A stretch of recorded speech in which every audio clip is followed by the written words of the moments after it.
Salut à tous, mesdames, mesdemoiselles, et messieurs. Je voudrais quand même une fois de plus vous dire bonjour. Je suis votre serviteur Serge Nyawa depuis les États-Unis. Je voulais quand même dire à tous ceux qui nous regardent que cette émission Planète Afrique est une émission où on vous apporte beaucoup d'informations, beaucoup d'actualités. Et il y a aussi des problèmes qui se passent dans le continent africain. Il est de notre devoir de venir vers vous pour parler de cela. Mais aujourd'hui, nous allons parler de la nouvelle constitution ivoirienne. Cette constitution qui était un projet de réforme, pas de réforme, mais un projet de constitution qui est devenu aujourd'hui la nouvelle constitution ivoirienne. Il y a souvent des choses que nous devions comprendre. D'abord, avant de commencer, je voudrais quand même dire bonjour à tous ceux qui me regardent, à tous les Africains. Vous savez qu'aujourd'hui, il y a des problèmes en Afrique, partout.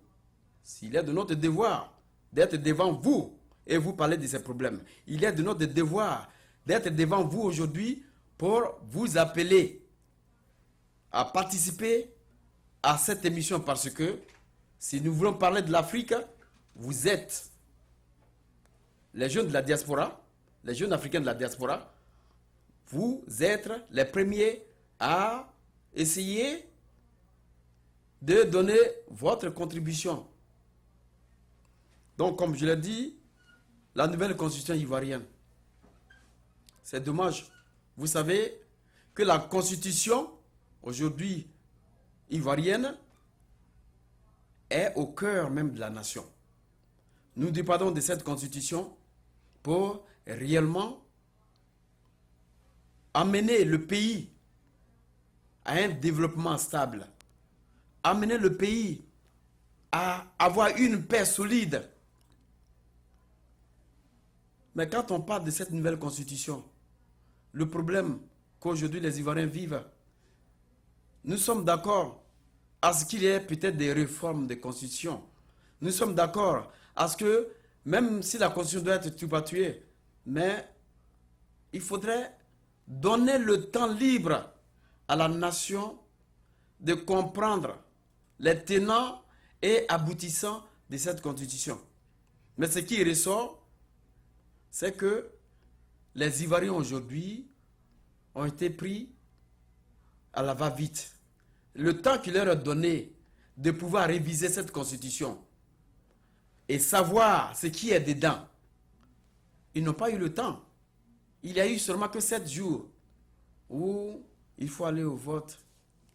Mais on devait quand même passer peut-être 3 mois et faire de cette constitution un élément clé que les Ivoiriens devront comprendre. Mais est-ce qu'ils ont compris ce qui est dans la Constitution? Regardez un peu sur les brancards où les Ivoiriens marchent aujourd'hui, l'opposition marche aujourd'hui, parce qu'ils ne sont pas d'accord avec cette Constitution, cette nouvelle Constitution. Il y a des éléments qui y ressortent pour dire que, voilà, nous ne sommes pas d'accord. Il y a des réformes qui rigolent. Il y a aussi le boycott actif même de l'opposition.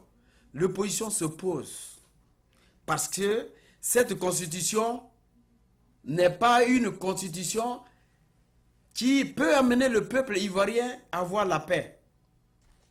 Ils disent que cette constitution a été mise en place pour qui?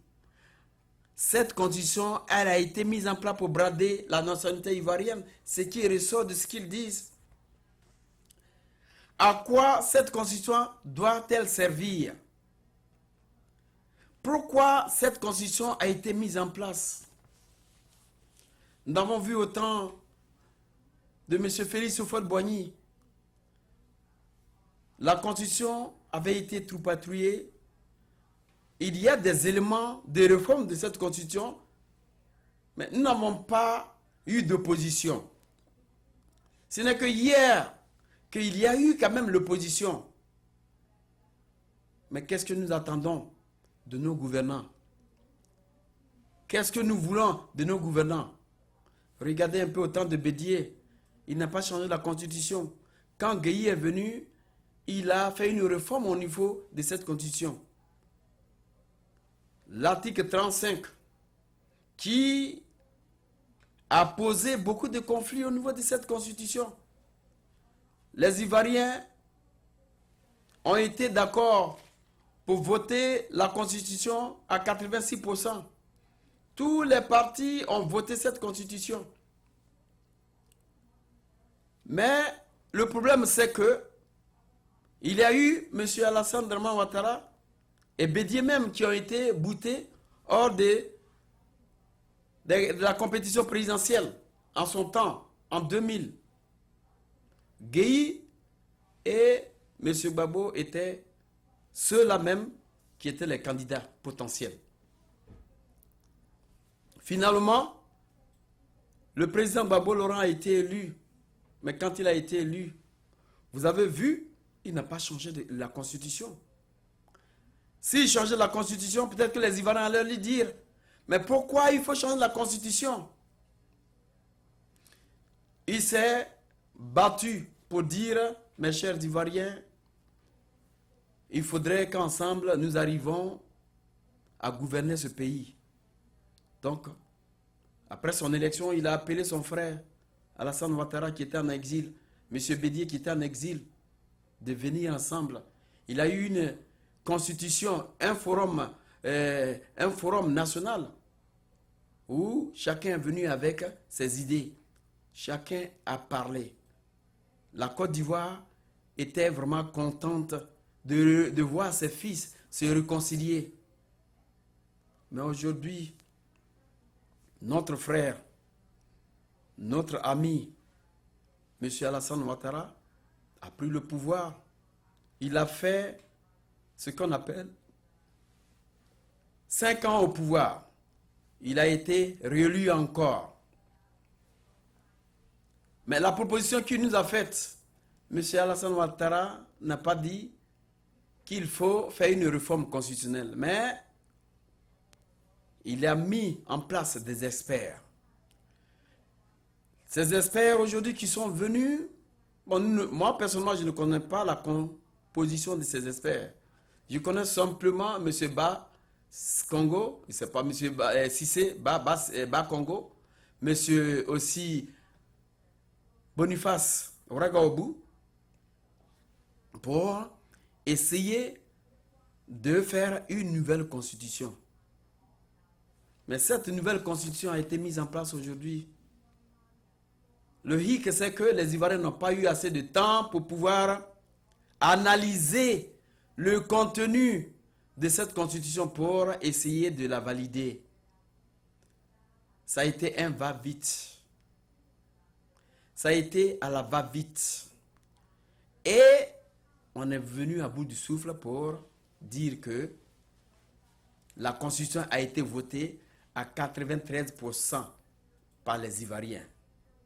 Vous voyez, ce sont des choses qui apportent souvent des conflits. Parce qu'il y a eu un boycott national au niveau même de l'opposition.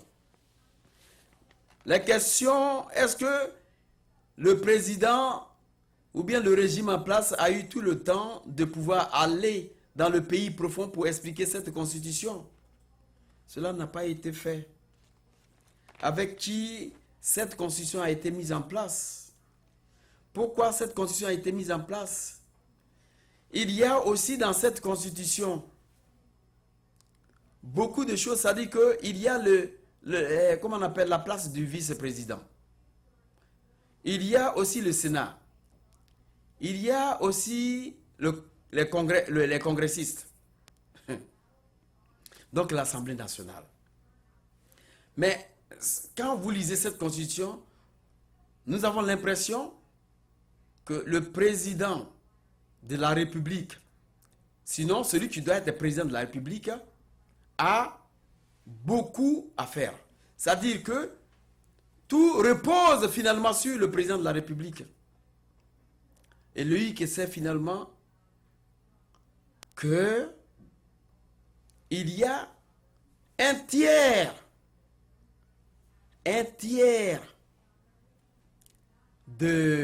comment je peux appeler, des congressistes qui sont nommés par le président. Les 3 tiers sont nommés, sont votés par la population.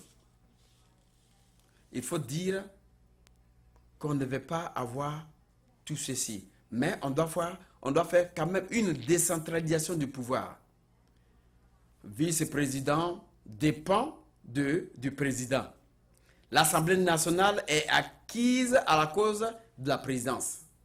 Mais quand certaines choses se passent de cette façon, il y a ce qu'on appelle des conflits qui ne cessent pas de pouvoir entrer en vigueur.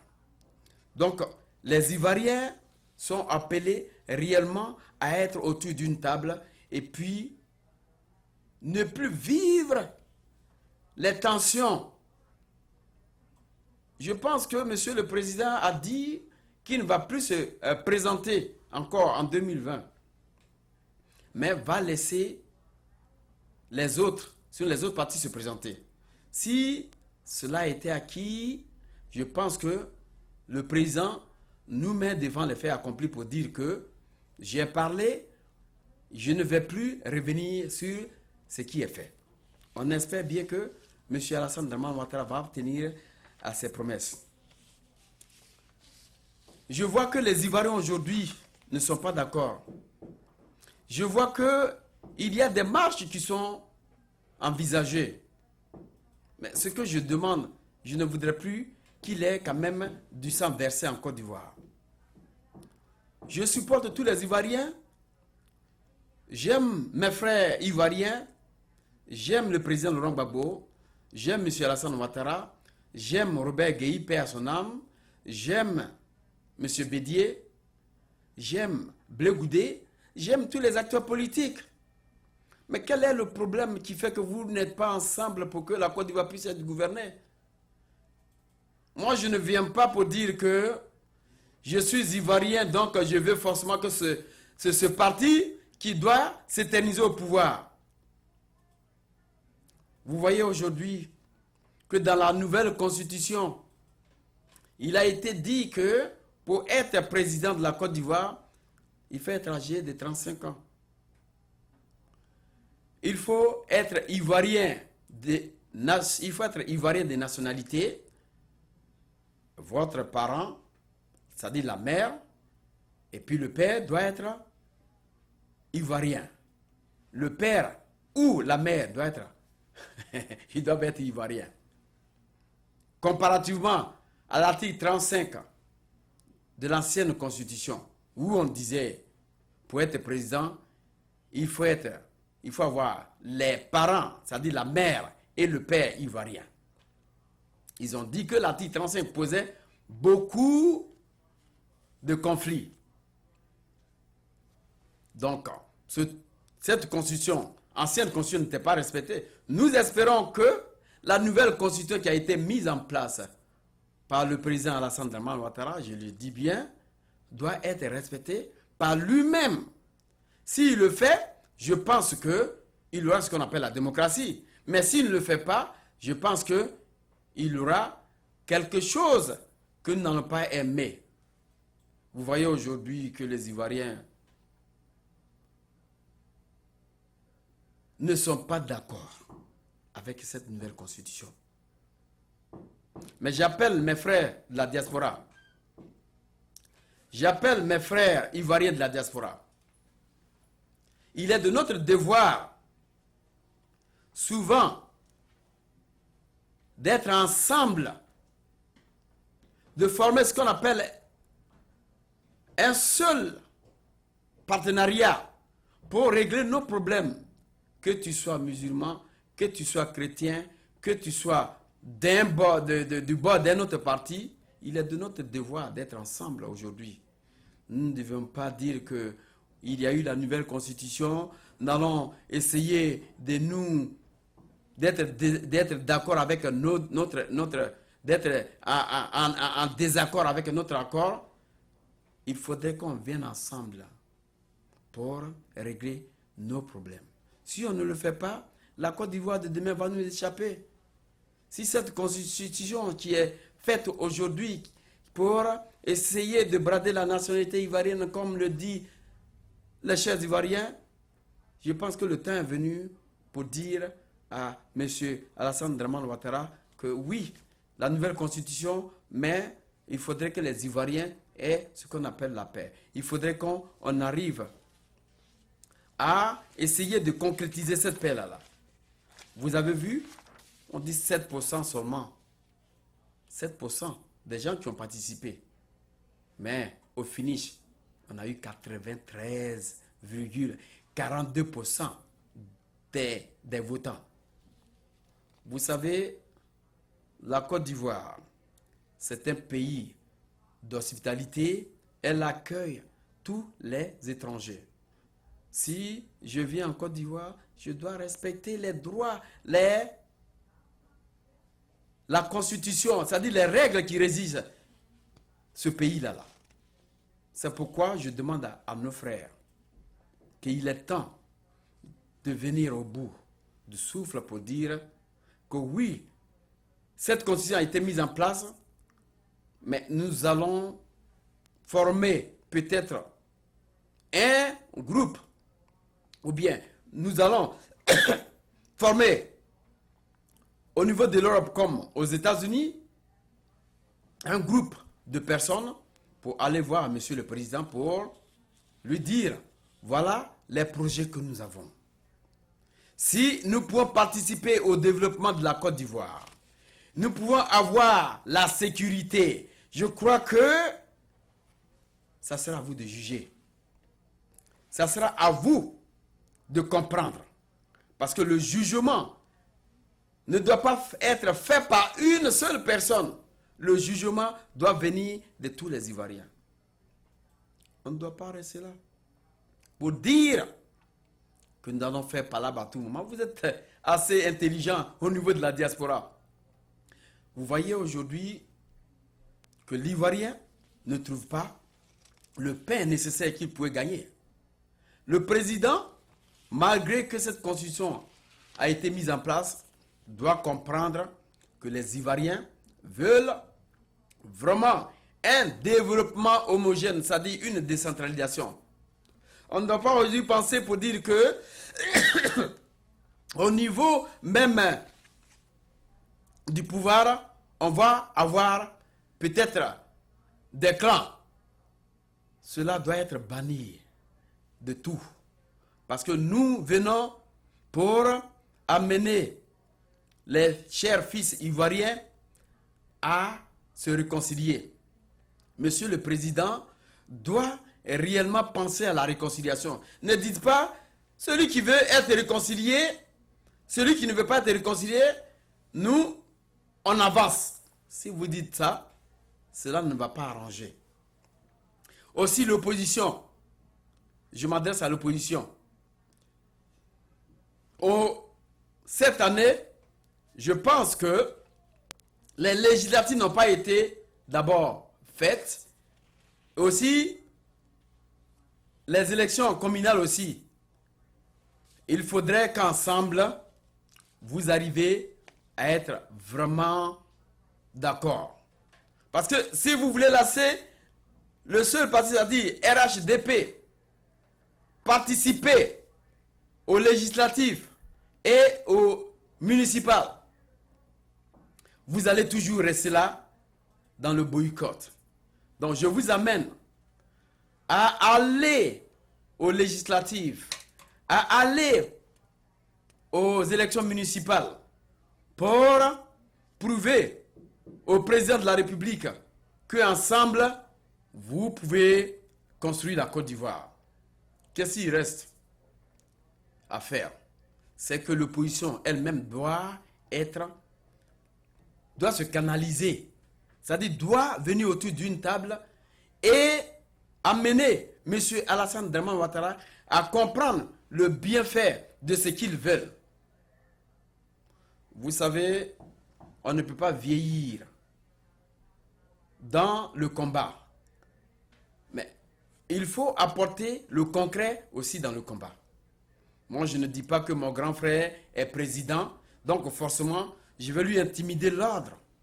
Mais ceux qui sont aussi autour de M. Alassane Dramane Ouattara, essayez de lui faciliter le temps de travailler. N'essayez pas de le gangrener pour dire, Monsieur le Président, bon, celui-là a fait ça, donc on va envoyer des gens pour le tuer, ou bien ceci. Monsieur Alassane Dramane Ouattara doit être sensible à ce que l'opposition dit aussi. De la manière dont il est sensible au gouvernement en place, il faudrait qu'il soit sensible à ce que l'opposition dit. Il ne faudrait pas que les gens viennent à tout moment pour dire, M. Alassane Dramane Ouattara, faire des rapports qui puissent mettre de côté aujourd'hui ceux qui veulent venir à bout du souffle pour gouverner ensemble la Côte d'Ivoire. Si vous le faites, les conflits auront toujours à naître. Donc, mes chers Ivoiriens, ne soyez pas divisés. Si vous êtes divisés, la Côte d'Ivoire sera divisée. On ne va pas réussir à construire la Côte d'Ivoire. Voyez aujourd'hui, vous allez à Gagnoa, vous allez à, comment on appelle, Kwame Kofikro, vous allez à Ondissi, vous allez encore partout en Côte d'Ivoire. Nous avons besoin d'un développement. Les rues ne sont pas bitumées. Les voies ne sont pas bitumées. Il faut faciliter la tâche à M. Alassane Dramane Ouattara de pouvoir gouverner la Côte d'Ivoire, c'est-à-dire construire la Côte d'Ivoire. Comme il a dit, parce que quand M. Alassane Dramane Ouattara venait, il a dit, donnez-moi 5 ans et je vous ramène la Côte d'Ivoire. Ça veut dire que le développement de la Côte d'Ivoire n'était pas totalement homogène. Donc M. Alassane Dramane Ouattara a quand même promis des pluies de milliards pour amener la Côte d'Ivoire à être beau fixe. S'il l'a fait, s'il ne l'a pas fait, M. Alassane Dramane Ouattara doit penser à respecter son idéologie. Donnez-moi 5 ans, je vous remets la Côte d'Ivoire. Donnez-moi 5 ans et je remets la Côte d'Ivoire sur selle. C'est oui. Les 5 ans vous ont été attribués, Monsieur le Président. Mais vous avez encore réclamé 5 ans. Ces 5 ans vous sont attribués. Vous avez encore les 5 ans. On espère que, Monsieur le Président, vous allez réellement amener la Côte d'Ivoire au développement souhaité. Vous l'avez dit. Ne dites pas que au niveau de Gagnoa, au niveau de Ondussi, au niveau de Grand Bassam, je ne vais pas développer ces points-là. Monsieur le Président, si vous avez accepté d'être président, ce n'est pas le président d'une seule population. Ce n'est pas le président d'un seul parti. C'est le président de tous les partis. C'est le président de la population ivoirienne. Ça veut dire que vous avez les responsabilités de développer toutes les régions de la Côte d'Ivoire. Il faudrait qu'il y ait décentralisation. Ce qui se retrouve à Abidjan aujourd'hui doit se retrouver dans toutes les régions de la Côte d'Ivoire. Si vous le faites, vous aurez gagné. Et ce que je vous demande aujourd'hui, peut-être que vous ne voulez pas le faire. Si vous êtes aujourd'hui président, Monsieur Alassane Dramane Ouattara, mon frère Alassane Dramane Ouattara, grand frère Alassane Dramane Ouattara, c'est parce que une personne a pris sur soi le sacrifice de vous dire les chers Ivoiriens ont été tués et ils continuent d'être tués. Je veux que M. Alassane Dramane Ouattara soit président, soit candidat au présidentiel. Quand M. Bédié est venu, M. Bédié vous a lancé un mandat international. Et vous êtes parti en France. La seule personne qui s'est présentée pour dire M. Alassane Dramane Ouattara, mon frère, mon ami de tous les temps, ça a été le président Laurent Gbagbo. Aujourd'hui, où se trouve votre frère, Monsieur le Président? Il se trouve à La Haye. Monsieur le Président, je suis votre frère, je suis votre ami, je suis de la Côte d'Ivoire et je vous donne des conseils en tant que votre petit frère, votre ami. Si vous amenez le président Laurent Gbagbo de mettre là, ces pays et Blé Goudé de la CPI, Monsieur le Président, vous aurez gagné beaucoup plus. Demain même, ce sont les Ivoiriens qui vont se lever pour dire Monsieur Alassane Dramane Ouattara a fait 2 mandats. Mais il faudrait qu'on laisse M. Alassane Dramane Ouattara gouverner encore la Côte d'Ivoire. Parce qu'aujourd'hui, ce que les autres n'ont pas fait, M. Alassane Dramane Ouattara a fait plus. Il faudrait qu'il gouverne la Côte d'Ivoire. M. Gbagbo est là. M. Alassane Ouattara est là. M. Bédi est là. M. Blé Goudé est là. M. Soro Guillaume est là. L'opposition est là. Ensemble, vous devenez comme la langue et les dents. Vous réglez vos contingents, vos histoires en famille. Mais quand vous les déportez en dehors de la Côte d'Ivoire, ça devient autre chose. Même si vous dépendez de la communauté internationale, Monsieur le Président, vous pouvez faire ce qu'on appelle ce pays, la Côte d'Ivoire, un pays émergent. Il est bien vrai qu'on parle de l'émergence. Mais pour moi, en tant que tel, je dis la vérité. Monsieur le Président, vous pouvez dire que la Côte d'Ivoire est émergente. Mais moi, en tant que tel, je dis, tant que votre économie, sinon votre monnaie, dépend de l'extérieur, moi, je ne parlerai pas de l'émergence. Je pense qu'on ne peut pas arriver aujourd'hui là où nous sommes, à dire que la Côte d'Ivoire va pouvoir sa propre monnaie. Mais il y a un minimum.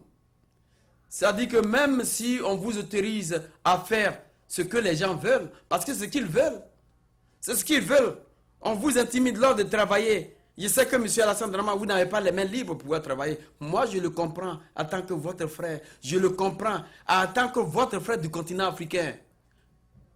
Mais il y a raison de comprendre aussi ceux qui viennent vers vous. Ne les négligez pas. Ne les rejetez pas. Ce sont vos frères. Ils viennent pour vous dire, Monsieur le Président, nous pouvons gouverner ensemble la Côte d'Ivoire. Il y a certaines choses qu'il faut comprendre. Des gens qui viennent vous dire, celui-là est ceci, celui-là est cela, ce ne sont pas des gens qui peuvent amener la Côte d'Ivoire à mieux vivre. Ce sont des gens de conflit. Peut-être que vous pouvez me dire que j'ai tort, mais Monsieur le Président, il fallait que je vienne aussi vous exprimer ce que je pense. Si vous voyez aussi que l'opposition en train est dans les rues et qu'ils font une marche pacifique sans toutefois casser, je pense que Monsieur le Président, c'est leur droit aussi de le faire. Quand vous étiez dans l'opposition, vous avez marché. Il y a aussi des gens de votre parti qui ont été emprisonnés. Mais ils ont été libérés. Parce que celui qui était là ne voulait pas des prisonniers politiques. Mais aujourd'hui, on parle de prisonniers politiques. Monsieur le Président, essayez de libérer tous ceux qui sont en prison. Et leur dire, la Côte d'Ivoire renaît une deuxième fois. La même manière que vous avez amené une nouvelle constitution. Ça dit que c'est la renaissance de la Côte d'Ivoire. Il faudrait qu'il y ait cette renaissance partout. Vous m'excusez? Si vous le faites, Monsieur le Président, vous aurez gagné. Il y a des exilés politiques. Les Ivoiriens sont en exil. Pourquoi les Ivoiriens doivent rester en exil? Ceux qui viennent souvent, qu'est-ce qu'ils disent? Ah, on est dit de venir. Mais quand on vient, non seulement on est intimidé, mais on nous met en prison. Monsieur le Président, la démocratie, c'est un choix. Chacun doit être libre de ce qu'il dit, sans toutefois blesser celui qui est à côté. Moi, je demande la paix en Côte d'Ivoire. Je demande la sécurité en Côte d'Ivoire. Il faudrait que les Ivoiriens soient protégés. Il ne faudrait pas que les Ivoiriens soient tués. Il ne faudrait pas, de la même manière qu'on riait ensemble, les Ivoiriens avaient 3 plats. Ils mangeaient 3 fois par jour. Monsieur le Président, sur cela, ça peut être le cas. Je pense que vous aurez gagné. Mais il y a encore une chose que je vous dis. Libérez tous ceux qui sont en prison. Libérez Laurent Gbagbo. Libérez sa femme Simone Eivie Gbagbo. Libérez Blé Goudé. Libérez tous les prisonniers politiques. Et tous ceux qui sont en exil, ils doivent rentrer en Côte d'Ivoire. Si vous le faites, Monsieur le Président, vous aurez gagné. Nous, à la diaspora, Nous sommes en train de nous préparer pour venir ensemble gouverner la Côte d'Ivoire avec vous, Monsieur le Président. Vous allez nous le permettre parce que nous avons des acquis. Nous sommes venus ici, même si nous sommes citoyens de ce pays. Mais d'abord, la Côte d'Ivoire, d'abord l'Afrique. Nous voulons venir mettre en place notre expertise. Nous avons des masters, des PhD qui dorment ici, Monsieur le Président. Vous allez créer un compte dans lequel vous allez mettre des milliards. Celui qui arrive avec son projet, vous lui donnez des milliards, il organise ses projets. Vous mettez des agents derrière lui pour organiser, pour créer ce projet. Il faudrait qu'il ait ce qu'on appelle la décentralisation. L'eau potable, l'électricité. On ne doit plus... Et comment on appelle les hôpitaux? Monsieur le Président, vous avez promis de créer des hôpitaux en Côte d'Ivoire. Beaucoup d'hôpitaux, autant pour moi. Et aussi des universités. Vous avez dit cela, Monsieur le Président. Si cela n'a pas été encore fait, Monsieur le Président, vous avez le temps de le faire. Il n'est pas encore tard. Vous pouvez le faire. Si vous le faites, vous aurez gagné. Allez-y, voyez encore votre agenda. Ce que vous avez dit au moment de votre élection, avant que vous, au moment de votre campagne. Si vous le faites, vous allez gagner, Monsieur le Président. Mais un seul conseil, libération de tous ceux qui sont en prison. Merci, Monsieur le Président, pour tout ce que vous pouvez mettre en place pour que la Côte d'Ivoire soit libérée. Aussi la réconciliation. C'est un gage pour vous, Monsieur le Président. La réconciliation, si vous le faites, vous aurez gagné. Il faudrait que vous réconciliez tous les Ivoiriens qui se trouvent en Côte d'Ivoire comme à l'étranger. Vous avez mis en place aussi un avion, c'est-à-dire une compagnie spéciale de voyage pour toute la Côte d'Ivoire. Monsieur le Président, ce développement-là, ça ne doit pas concerner uniquement la Côte d'Ivoire. L'exemple peut-être peut être pris sur vous par les autres pays aussi pour développer la sous-région. Merci, Monsieur le Président. C'était ma contribution. Si vous m'avez compris, je pense que nous pouvons marcher ensemble. Si vous ne m'avez pas compris, je suis votre frère. Je serai toujours dans l'obligation de venir pour vous dire, pour vous rappeler à l'ordre, en tant qu'un frère, mais pas en tant que mon président, en tant que mon frère, en tant que votre ami, en tant que votre frère africain. Merci et à la semaine prochaine. Pour tous ceux qui nous regardent, je vous remercie aussi de pouvoir rester devant vos écrans et toutefois regarder les idées que nous amenons, les accepter, ou bien nous amener vos contributions. Pour tous ceux qui peuvent participer, même la semaine prochaine, même à tout moment, le numéro qui est sur votre écran, vous pouvez nous appeler. Nous pouvons vous programmer et vous pouvez participer à cette émission. Tempo Afrique TV, c'est votre télévision, c'est ma télévision, c'est la télévision numéro 1 de la diaspora, c'est la télévision du continent africain. Ce n'est pas la télévision d'une seule personne. Nous sommes là pour régler tous les problèmes du continent africain. Les chefs d'État, nous sommes avec vous.